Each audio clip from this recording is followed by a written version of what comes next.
Bonjour à tous et bienvenue dans cette nouvelle vidéo. Aujourd'hui, nous allons parler de van life. Et oui, pourquoi parler de van life alors que je ne suis plus dans mon fourgon, dans mon van depuis 5 mois?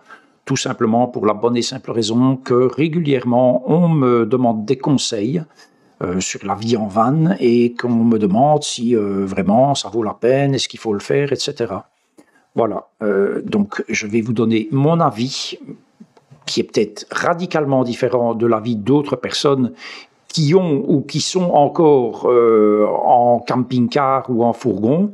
Mais voilà, c'est le mien, il vaut ce qu'il vaut et il ne vaut pas moins ou pas plus que l'avis de quelqu'un d'autre. Entre le moment où j'ai commencé à vivre dans mon fourgon et maintenant, beaucoup de choses ont changé. Énormément de choses ont changé et entre le moment où moi j'ai commencé et 2 ou 3 années avant, beaucoup de choses ont changé aussi, puisque quand j'ai commencé à vivre en van, on est arrivé en plein dans la période Covid en fait. J'ai eu mon fourgon, c'était en janvier ou février, je pense. J'ai fait un premier petit voyage ici dans le sud de la Belgique avec Dame Sonia pour un petit peu prendre possession du fourgon et appréhender comment tout fonctionnait. Et puis en fait, on a dû rentrer précipitamment puisque le confinement est arrivé, l'inénarrable confinement. Donc, beaucoup de choses ont changé à partir de ce moment-là. Et nos libertés qui étaient déjà bien mises à mal par toute une série d'interdictions en tout genre ont été encore plus mises à mal. Je me souviens avoir vu des vidéos pendant la période Covid où une dame sortant d'une grande surface où il y avait que des bouteilles de coca dans son caddie se faisait engueuler par un gendarme qui lui disait « Ouais, mais attention, la prochaine fois, je vous verbalise parce que ça, vous faites ça juste pour pouvoir sortir de chez vous. » Voilà, on en était à ce point-là. Et nos libertés ont été vraiment mises à mal. Elles sont toujours mises à mal maintenant. Après, c'est mon avis, vous en pensez ce que vous voulez, peu importe. Mais tout devient interdit, absolument tout. En général, on disait jusqu'à il y a quelques années, ce qui n'est pas interdit est autorisé. Maintenant, on arrive plutôt à l'inverse. Ce qui n'est pas autorisé est interdit.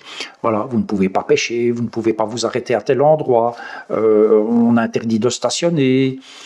Voilà, on met des restrictions toutes plus débiles les unes que les autres. Je prends le cas d'un parking pas loin d'ici qui est en bordure de route, mais plus ou moins en forêt, je vais dire. Eh bien, on a mis un panneau interdit au plus de 3 tonnes.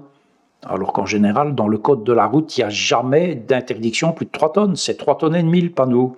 Voilà. C'est tout pour emmerder le monde, c'est tout pour nous pourrir la vie, mettre des taxes partout, etc. En ce qui me concerne, si je devais décider maintenant de vivre en van ou pas, la réponse serait clairement non, parce que tout est interdit, particulièrement en France, un petit peu moins chez nous, où c'est quand même un petit peu plus coulant, notamment au niveau des parkings. Je vois ici devant chez moi, soi-disant on surveille, il faut payer, mais personne ne paye. Moi j'ai payé une carte de riverain pour pouvoir stationner sans devoir alimenter le parc-mètre, c'est 250 € par an. Il y a des gens qui se garent ici devant, qui payent pas on ne voit jamais le ticket de parking derrière leur pare-brise, ils ne sont jamais verbalisés, quoi. Donc c'est un peu plus coulant chez nous, mais en France, ça devient très compliqué. J'ai entendu dire qu'au Portugal, ça devenait aussi compliqué.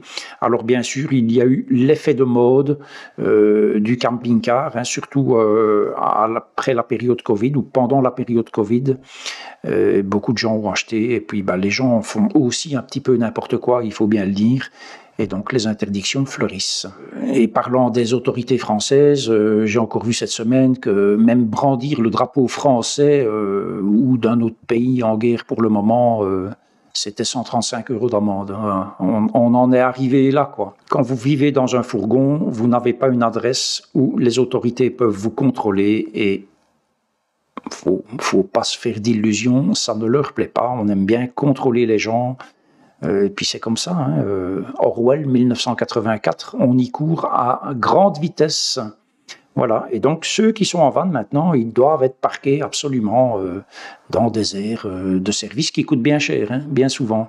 Alors en Europe, je dirais bien qu'il n'y a quasiment que dans les pays nordiques où c'est encore relativement vivable, et peut-être qu'une des raisons, c'est que le fait que la nature appartient à tout le monde est inscrit dans la Constitution chez eux, ce qui n'est pas le cas chez nous. Chez nous, n'allez pas en forêt, parce que vous avez la DNF, la division nature et forêt, c'est l'ONF en France, je pense.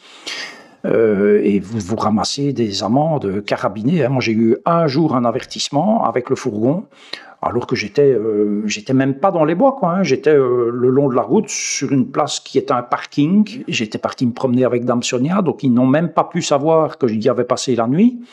Et quand on est revenu au fourgon, il y avait un papier de la division nature et forêt, voilà. Et ce sont des amendes qui sont carabinées chez nous.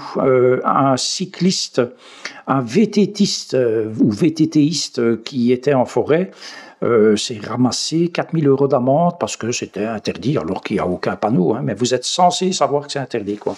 Donc dans les pays nordiques, c'est un petit peu plus simple peut-être. Maintenant, il y a le problème, en hiver en tout cas, le problème de la température, quoi.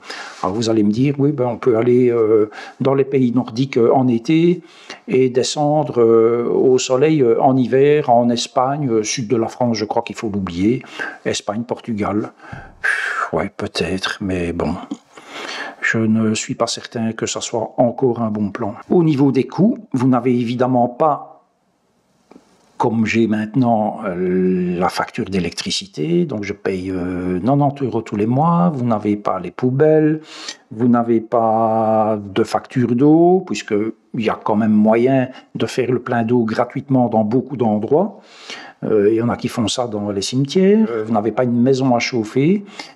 Vous n'avez juste que le fourgon, alors même si ça coûte quand même au final un peu d'argent, il y a effectivement beaucoup moins de coûts. Maintenant, il y a l'achat du véhicule.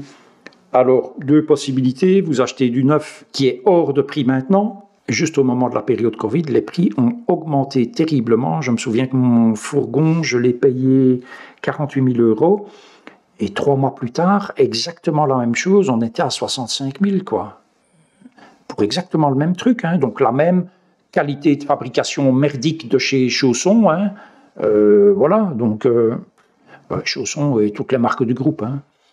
Donc un véhicule neuf maintenant, c'est quand même horriblement cher. Alors vous me direz, oui, tu payes un loyer ici, tandis que le fourgon, le leasing ou l'emprunt, c'est peut-être le même montant mensuel, mais en général, après 5 ans, c'est souvent 60 mois les emprunts pour les véhicules chez nous.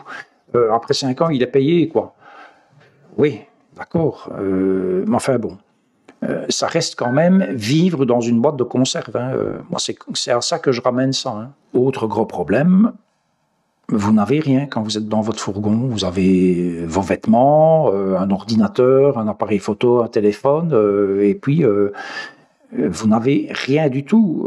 Moi, ce que j'avais, donc les affaires de ma société, imprimante et tout ça, c'est illusoire de vouloir mettre ça dans un fourgon ou dans un camping-car. Et donc, je ne parle même pas d'imprimante 3D, graveur laser, tout ça, rien du tout. Donc, moi, j'avais des affaires qui étaient disséminées en partie chez Dame Sonia. Donc, en été, j'avais mes affaires d'été dans mon fourgon. En hiver, j'avais mes affaires d'hiver. Et le reste du temps... c'était chez Sonia, quoi. Pareil, au niveau des victuailles, j'avais fait au moment du Covid quelques réserves de macaroni, des trucs de base, quoi. C'est pareil, c'était pas dans le fourgon, j'avais le strict minimum dans le fourgon. Le restant, c'était en partie chez Sonia, en partie chez mon ex. Tout mon équipement moto que je n'ai pas revendu parce que, voilà, pour perdre beaucoup d'argent là-dessus, j'aime autant le garder. Sait-on jamais si j'ai encore une moto un jour. Tout mon équipement moto, il était chez la maman de Lionel. Enfin voilà, donc c'est quand même pas évident du tout. Et puis, vous allez vivre de quoi? Alors, celui qui est pensionné, parfait, mais celui qui doit encore travailler, moi, le travail que j'ai maintenant, il est relativement incompatible avec une vie en van. Celui que j'avais avant, donc de janvier 2023 jusqu'à octobre 2023, eh bien, en fait, c'était incompatible aussi parce qu'il y a un des deux endroits où je travaillais où le fourgon, je ne pouvais pas le garer. Et c'est pour ça que j'avais à ma disposition le Duster noir. Voilà, donc c'était compliqué. Ça veut dire que pendant ce temps-là, j'étais garé chez mon ex. qui habite pas trop loin. Et puis de là, je prenais ma voiture. Enfin, c'était un bazar, quoi. Voilà, c'est bon qu'on s'entend et qu'il n'y a pas de souci de ce côté-là, mais voilà, c'est globalement pas une vie quand même de vivre là-dedans. Quand il fait froid, ben, le chauffage, il faut que ça tourne, ça coûte cher. Si vous êtes retraité, à la limite, que vous ne vous embarrassez pas de tout ce dont moi je m'embarrasse, hein, parce qu'on pourrait dire que je m'embarrasse d'un tas de trucs, mais peut-être si j'étais retraité, j'aurais plus besoin d'ordinateur et tout ce machin-là. Donc oui, à la limite, pourquoi pas, mais voilà, il y a le coût du véhicule, il faut quand même une pension relativement correcte. Si vous achetez un véhicule d'occasion à pas cher, ben, il faudra l'équiper. Si c'est pour aller vivre dans les pays nordiques, il faudra quand même songer à faire une isolation correcte. Et finalement, tout ça coûte énormément, hein. Je vous invite à aller voir, c'est un Américain, donc la chaîne c'est en anglais, Living the Van Life, j'en ai déjà parlé plusieurs fois, je vais mettre le lien ici. Ben lui, maintenant, il a un Sprinter. Alors, au début de sa van life, il était avec un VW T4, je pense, T3 ou T4, quelque chose comme ça. Et puis, il est passé sur un Sprinter qu'il a entièrement aménagé lui-même, qui lui a permis d'aller dans le Grand Nord, donc à l'extrême nord, à Tuktoyaktuk, je pense, en Alaska. Voilà, mais son Sprinter, je ne sais pas combien ça vaut, mais c'est ultra cher, hein, donc il a déjà pris le bazar de base bien équipé, quoi, hein, il a changé un tas de trucs là-dessus, c'est super équipé, c'est super isolé avec de... Comment ça s'appelle ce truc, l'Armaflex, je pense, je vérifie, Armaflex. Je profite que j'ai l'ordinateur à côté de moi, alors qui n'est pas là pour faire bien, mais vous avez vu que j'utilise ce micro-là, et ce micro-là, l'enregistrement se fait sur l'ordinateur. Donc il faut que j'enlève mes lunettes pour regarder l'écran. Armaflex, je crois que c'est ça. Ouais, c'est ça, Armaflex. Voilà, Armaflex, ben c'est cher, d'accord, mais ça c'est méga efficace, quoi, hein. Vous mettez ça partout dans le fourgon et c'est super bien isolé. Et puis après, vous faites une installation électrique, etc. Donc lui, il a 600 ampères de batterie, les panneaux solaires qui vont avec, une connexion satellite, et j'en passe, quoi, hein. Bon, il a 600 000 abonnés, hein, donc il vit largement de sa chaîne. Il y en a d'autres ici qui vivent de leur chaîne aussi. Je pense que c'est le cas d'Annabelle la Coccinelle. Il me semble qu'elle vit sa chaîne YouTube aussi. Ben voilà, pour des petites chaînes comme la mienne, dont le nombre d'abonnés ne cesse de dégringoler, hein, puisque je ne suis plus en van, ce que je raconte n'intéresse plus grand monde. Voilà. Donc moi j'ai besoin de travailler pour gagner ma vie. Maintenant, si vous êtes retraité et que vous avez du pognon, ben ouais, pourquoi pas, mais sachez qu'on n'est plus dans les conditions de la van life d'il y a 10 ans, quoi, où... vous trouviez un spot, comme on dit, hein, c'était la grande mode, hein, j'ai trouvé un spot, et puis voilà, vous passiez une nuit dans un super bel endroit sans être ennuyé. Ben maintenant, vous avez la maréchaussée qui va débarquer, vous collez une amende, vous faire des guerpires en plein milieu de la nuit. Voilà, c'est quand même plutôt ça que l'inverse. Voilà donc pourquoi, moi, personnellement, je ne conseille pas de démarrer cette vie.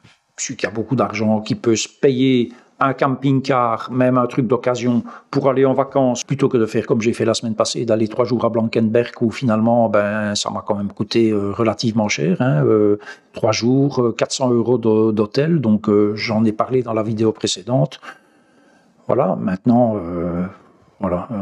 moi, ça ne m'intéresse plus, cette vie. Je ne regrette pas ce que j'ai fait, mais honnêtement, je le déconseille fortement. J'espère que cette vidéo aura été utile à l'un ou l'autre. On m'a posé aussi pas mal de questions via la chaîne Le Vanulis concernant l'impression 3D. Je viens de faire une vidéo sur l'autre chaîne, SCJ Création. Je mets le lien de cette vidéo ici au-dessus.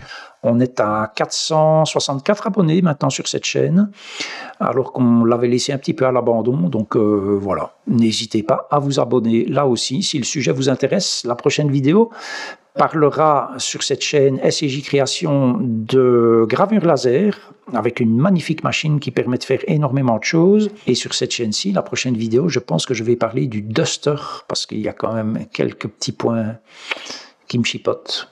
Cette vidéo est maintenant terminée, je vous dis à la prochaine, et d'ici là, prenez grand soin de vous. Et hop. Alors, ça l'a-t-il bien enregistré tout le bazar? Hop. On dirait que oui, hein. 21 minutes d'enregistrement.